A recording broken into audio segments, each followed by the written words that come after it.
पार्थाय प्रतिबोधितां भगवता नारायणेन स्वयं व्यासेन ग्रथितां पुराण मुनीना मध्ये महाभारतम् अद्वैतामृतवर्षिणीं भगवतीमष्टादशाध्यायिनीम् अम्ब त्वामनुसन्ददामि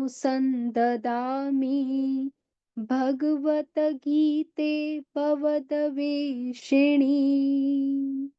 ॐ सशङ्खचक्रं सकिरीटकुण्डलं सपीतवस्त्रं सरसीरुहेक्षणं सहारवक्ष स्थलकौस्तुभश्रियं नमामि विष्णुं क्षीरसा चतुर्भुजम्। इस गीता अध्ययन में मैं आप सभी साधकों का स्वागत करती हूँ। आज हम त्रयोदशो अध्याय में प्रवेश करने जा रहे हैं। प्रथम श्लोक। श्री भगवानुवाच इदं शरीरं कौन्तेय क्षेत्रमित्यभिधीयते एतद्यो वेत्ति तं प्राहुः क्षेत्रज्ञ इति तद्विदः।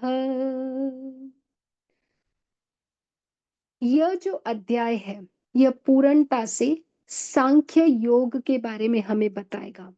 सांख्य अर्थात ज्ञान योग, जो उपनिषदों का ज्ञान है, जो वेदों के अंतिम भाग ज्ञान कांड का ज्ञान है, जो वेदांत का ज्ञान है, उस ज्ञान का यह अंतिम षटकम से प्रारंभ होता है। गीता के जो अंतिम 6 अध्याय हैं, 13वें अध्याय से लेके 18वें अध्याय को षटकम कहते हैं और यह पूर्णता से वेदांत का सार है इसमें। तो यहां से हम प्रारंभ करते हैं उपनिषद और वेदांत के ज्ञान को, जिसे हम सांख्य कारिका के माध्यम से या सांख्य शास्त्र के माध्यम से कहा जाता है। अब इस श्लोक में परमात्मा हमें क्या बता रहे हैं? इदम शरीरम कौन्तेय, क्षेत्रम, क्षेत्रम में म को इस तरफ करके फिर ई की मात्रा आगे लेंगे। इति, इति में यण संधि हुई है यहाँ पे इति के साथ। क्षेत्रम इति अभिधीयते। एतद द्यो शब्द है, द्यो में द आता है और आगे यो, यो में जो ओ की मात्रा है वो विसर्ग में जा रही है। एतद में जो द है हमेशा प्रथम वर्ण तीसरे वर्ण के साथ एक्सचेंज होता है, त थ द। तो इस तरह से एतत् यह वेति तम प्राहुः क्षेत्रज्ञ इति तद्विदः। इस तरह से इन सारे पदों को हम संधि विच्छेद कर सकते हैं। इदम शरीरम कौन्तेय क्षेत्रम इति अभिधीयते एतत् यः वेति तं प्राहुः क्षेत्रज्ञ इति तद्विदः। एक एक पद को समझते हैं धीरे धीरे। हे कौन्तेय, कभी भी जब सेंटेंस प्रारंभ होती है, जब वाक्य प्रारंभ होता है तो किसी को संबोधन करके बोला जाता है। तो इस पूरे गीता में भगवान श्री कृष्ण अर्जुन को भिन्न भिन्न नामों से संबोधित करते हैं। तो इस श्लोक में भगवान श्री कृष्ण कहते हैं, हे कौन्तेय, कौन्तेय यानी कुंती पुत्र, हे कौन्तेय, हे कुंती नंदन, इदम शरीरम। इदम शरीरम, इदम शब्द क्या है? इदम एक सर्वनाम शब्द है संस्कृत भाषा का। सर्वनाम किसको कहते हैं? कि जैसे हम किसी को दिस, दैट, देयर इस तरह से जो ग्रामेटिकल वर्ड्स यूज किए जाते हैं। इदम शब्द किसी को भी फिंगर से पॉइंट आउट करके कहा जाता है। जैसे सामने कोई वस्तु पड़ी हुई हो तो उस वस्तु को हम फिंगर से पॉइंट आउट करके बता सकते हैं कि ये चीज पड़ी है। जैसे मोबाइल पड़ा है तो फिंगर से पॉइंट आउट करेंगे ये मोबाइल है, ये पुस्तक है, ये पेन है, ये वस्त्र है। जिस भी चीज को फिंगर से पॉइंट आउट करके दिखाया जाता है उस शब्द को बोलते हैं इदम। अब इदम शरीरम, यहाँ पे भगवान श्री कृष्ण ने इदम शब्द प्रयोग किया है। हे कौन्तेय इदम शरीरम, इदम यानी पॉइंट आउट करके बता रहे हैं कि ये जो शरीर है, अपने लिए चाहे बोले अपना शरीर या किसी दूसरे का शरीर दिखाना हो तो उसको बोल रहे हैं इदम शरीरम। यह जो शरीर है, इदम शरीरम क्षेत्रम, इस शरीर को परमात्मा क्या बोल रहे हैं? क्षेत्रम इति अभिधीयते, इस शरीर को क्षेत्रम यानी क्षेत्र ऐसा कहा जाता है या ऐसा कहते हैं। इस शरीर को इदम शरीरम, इदम यानी पॉइंट आउट करके बता रहे हैं कि यह जो शरीर है क्षेत्रम, क्षेत्र के नाम से, इति ऐसा, अभिधीयते कहा जाता है। अब इसमें परमात्मा ऐसे क्यों बता रहे हैं कि यह जो शरीर है, पॉइंट आउट करके बता रहे हैं कि यह जो शरीर है यह क्षेत्रम कहा जाता है, क्षेत्र कहा जाता है। क्यों ऐसे कहा गया है?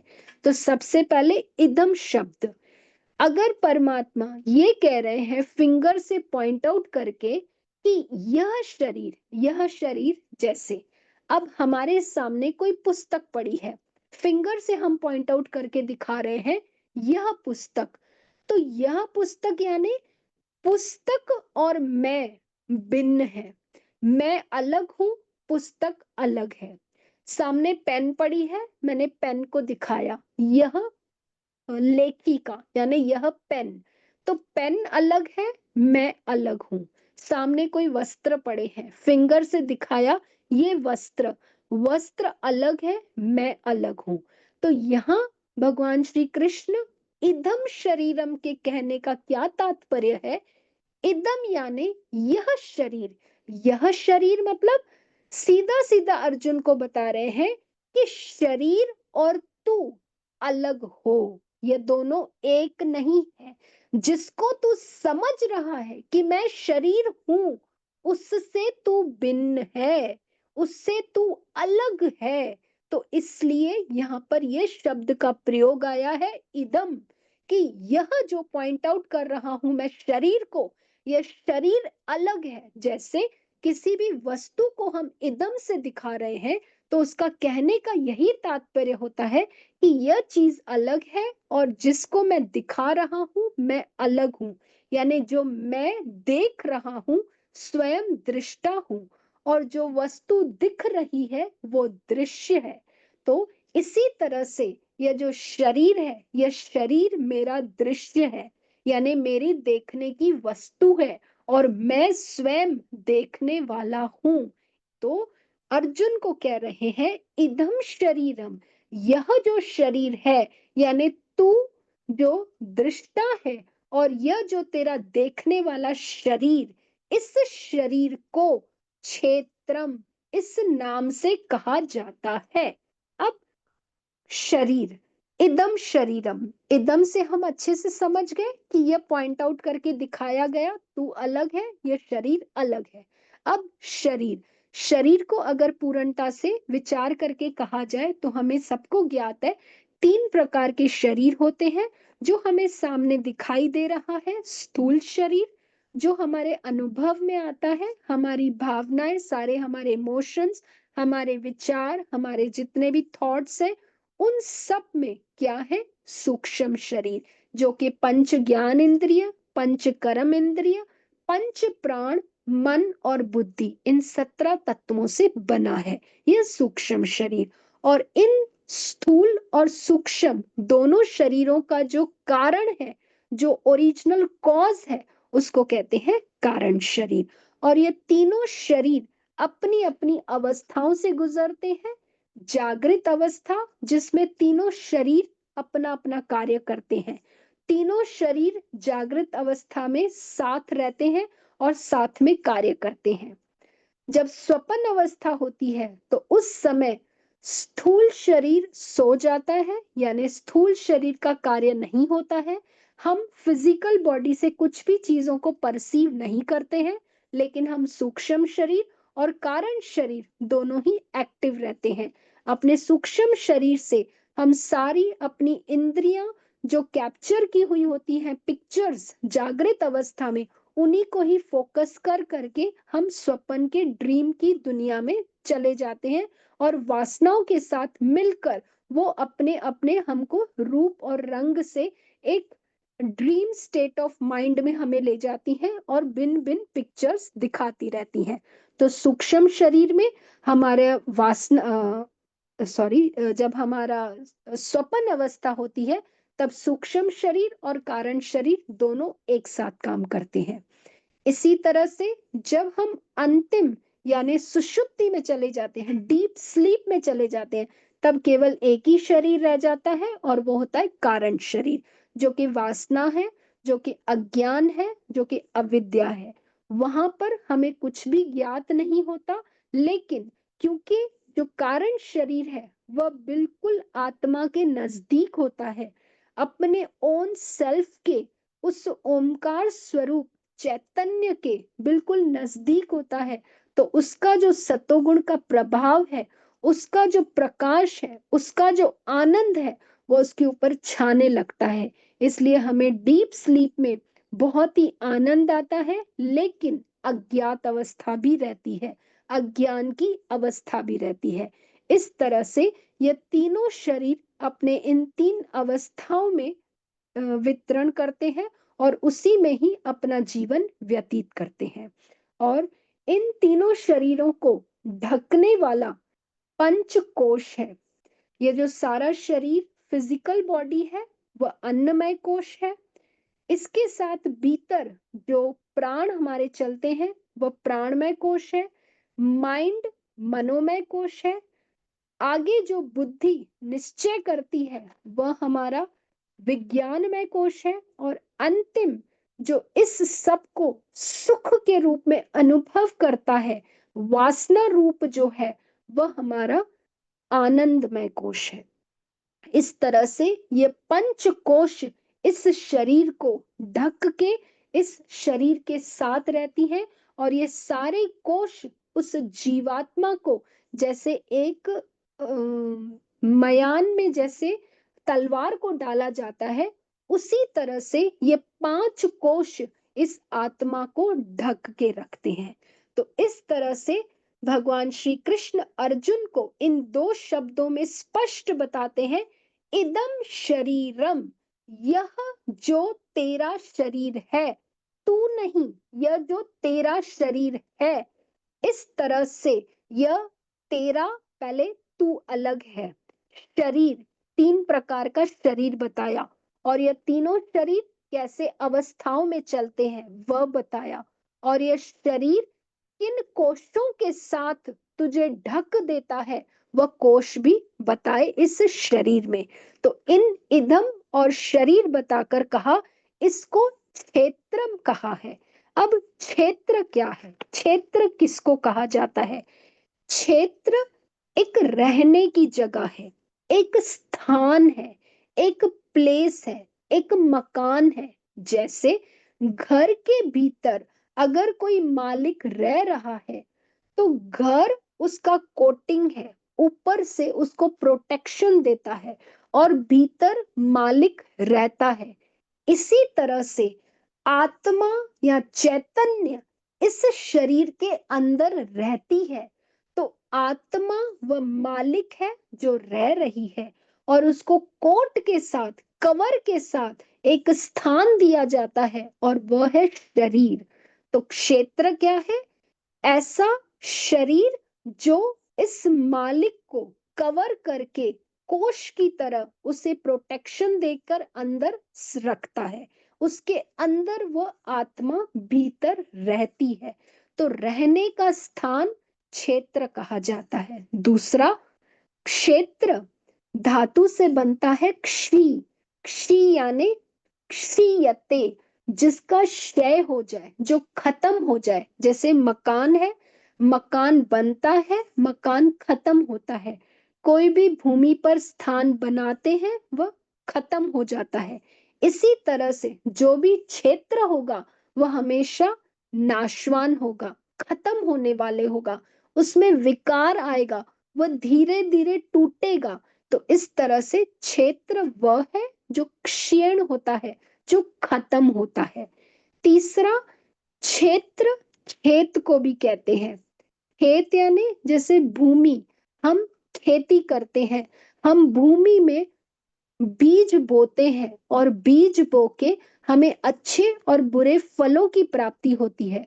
उसी तरह से यह शरीर एक क्षेत्र है, एक भूमि है, एक पृथ्वी है, एक धरती है, जिसके अंदर हम बीजों को बोते हैं। कौन से? कर्मों के बीज। अच्छे कर्म और बुरे कर्म अकॉर्डिंगली हमें पाप और पुण्य की प्राप्ति होती है। इस तरह से यह क्षेत्र नाम से कहा गया है। तो प्रभु कह रहे हैं कि हे कौन्तेय, इदम शरीरम, यह जो तेरा शरीर है, तू नहीं, तेरा शरीर, एक शरीर नहीं, तीन शरीर, स्थूल सूक्ष्म कारण, ये तीनों शरीर क्षेत्रम, इस क्षेत्र के नाम से कहा गया है। क्षेत्र क्या है? रहने की जगह, तेरे रहने की जगह। तेरा यानी तू स्वयं, जो ओन सेल्फ है, जो ट्रू आत्मा है, वो रहने की जगह जिसकी है, ऐसा इसको क्षेत्र कहा गया है। आगे कहते हैं, एतत् यह वेति तम प्राहुः क्षेत्रज्ञ इति तद्विदः। इसका अन्वय देखिए। अन्वय यानी इसको हम करेक्ट सेंटेंस में लेते हैं। एतत् यह वेति तम तद्विदः क्षेत्रज्ञ इति प्राहुः। एक एक पद लेते हैं। एतत् यह, एतत् यानी जो मैं शरीर की बात कर रहा हूं, या जिस क्षेत्र की मैं बात कर रहा था, एतत् यह, ऐसा जो मैं क्षेत्र, ऐसा जो मैं शरीर, जिसके बारे में हम बात कर रहे थे, एतत् यह वेति, जो इस शरीर को जानता है। वेति यानी जानने वाला, समझने वाला, जिसको उसके बारे में पता है, वह। एतत् यह वेति, जो इसको जानता है, जो इसको समझता है। किसको? क्षेत्र को। एतत्, एतत् यानी क्षेत्र, जिसके बारे में बात चल रही थी। तो एतत् भी एक सर्वनाम शब्द है। जैसे हम इदम बता रहे थे, उसी तरह से एतत् शब्द भी प्रयोग किया जाता है किसी भी वस्तु जो हमारे बहुत करीब पड़ी रहती है, जो हमारे बहुत सामने पड़ी रहती है। अब जैसे कोई पुस्तक है, अगर वो थोड़ी दूर पड़ी रहेगी तो उसको इदम शब्द से कहा जाएगा, और अगर वही पुस्तक मेरे बहुत करीब होगी तो उसको मैं एतत् शब्द से कह सकता हूँ कि एतत् पुस्तकम, ये जो मेरे सामने पुस्तक पड़ी है, उसको फिंगर से दिखाने की जरूरत नहीं पड़ती, वो बिल्कुल सामने होती है। इसलिए हम सिर्फ बता के भी बोल सकते हैं, इशारा करने की आवश्यकता नहीं। कोई दूर चीज होगी तो उस पर इशारा किया जाता है। तो इसलिए पहले परमात्मा ने इदम शब्द का प्रयोग किया, दूर से अर्जुन को दिखाया कि यह जो तेरा शरीर है, तू नहीं, तेरा शरीर। अब क्या बोल रहे हैं? एतत् यह वेति, जो इस शरीर को जानता है। यानी शरीर हमारे इतना करीब है, इतने पास है कि हम इसको इदम से नहीं दिखाएंगे। जब कोई सामने वाला पर्सन मेरे शरीर को दिखाएगा तो वह इदम से दिखाएगा, लेकिन जब मैं अपने शरीर की बात करूंगा तो वह मेरे करीब होगा, तो उसको मैंने इदम नहीं, उसको मैंने एतत शब्द से प्रयोग करना है। तो एतत, यह वेति, जो इस शरीर को जानता है, तम तद विदह, उसको, तम, तम यानी उसको, किसको, इसी क्षेत्र को जिसकी बात चल रही है। एतत, यह वेति, जो इसको जानता है, उसको, तद विदह, तद विदह, तद विद क्या कहा, मतलब तद विदह, जो इसको जानता है, जो इसका जानकार है। ऐसा कौन होता है? धीर पुरुष। ऐसा कौन होता है? ज्ञानी पुरुष। ऐसा कौन होता है? जो योगी पुरुष है, जो सतगुरु है, जो ब्रह्म स्वरूप है, जो आत्मा में रमण करने वाला है। ऐसे को कहेंगे तद विद। तद विद यानी जो इसको जानता है, जो इसको समझता है, जिसको इसकी परख है। जैसे सुनार को सोने की परख है, उसी तरह से जिसको इस क्षेत्र की परख है, जो इस क्षेत्र को जानता है, जो अपने तीनों शरीरों को जानता है, जो अपने तीनों शरीरों की भावनाओं को समझता है, जो अपने तीनों शरीरों के पूरी फिजियोलॉजी, एनाटॉमी, पैथोलॉजी अच्छे से पूर्णता से समझ चुका है, उसको कहते हैं तद्विद, उसको कहते हैं ज्ञानी। अपने शास्त्रों की भाषा में, वेदांत की भाषा में उसे कहते हैं तद्विद, जो ज्ञानी है, जो धीर है। एतत्, यह वेति, ऐसा जो इसको जानता है, तम, उसको, तद्विद, तद्विद यानी ज्ञानी लोग, क्षेत्रज्ञ इति प्राहु, क्षेत्रज्ञ कहते हैं किसको? जो इसको जानता है, जो शरीर को जानता है। और शरीर को कौन जानता है? तू स्वयं। कौन तू स्वयं? हे अर्जुन, तू जो स्वयं है, तू जो ओन सेल्फ है, जो तू चैतन्य है, जो उसके भीतर आत्मा है, वो जो इसको जानता है, उसको कहते हैं क्षेत्रज्ञ। ऐसा कहते हैं, जो इस शरीर को जानता है उसको कहते हैं क्षेत्रज्ञ, और जो इस शरीर के भीतर रहता है उसको कहते हैं क्षेत्रज्ञ, और जो इस शरीर के साथ अंदर छिपा हुआ है उसको कहते हैं क्षेत्रज्ञ। जैसे मकान के भीतर जो रहता है वो हो गया क्षेत्रज्ञ, मालिक। और जिस शरीर के साथ वह ढका हुआ है, जिस मकान के साथ ढका हुआ है, जिस स्थान के साथ ढका हुआ है, उसको कहते हैं क्षेत्र। तो बाहर का सारा पूरा भाग हमारा क्षेत्र है, जिसके भीतर मैं रह रहा हूं, जो मैं स्वयं हूं, वह है क्षेत्रज्ञ। ऐसा कौन जानता है?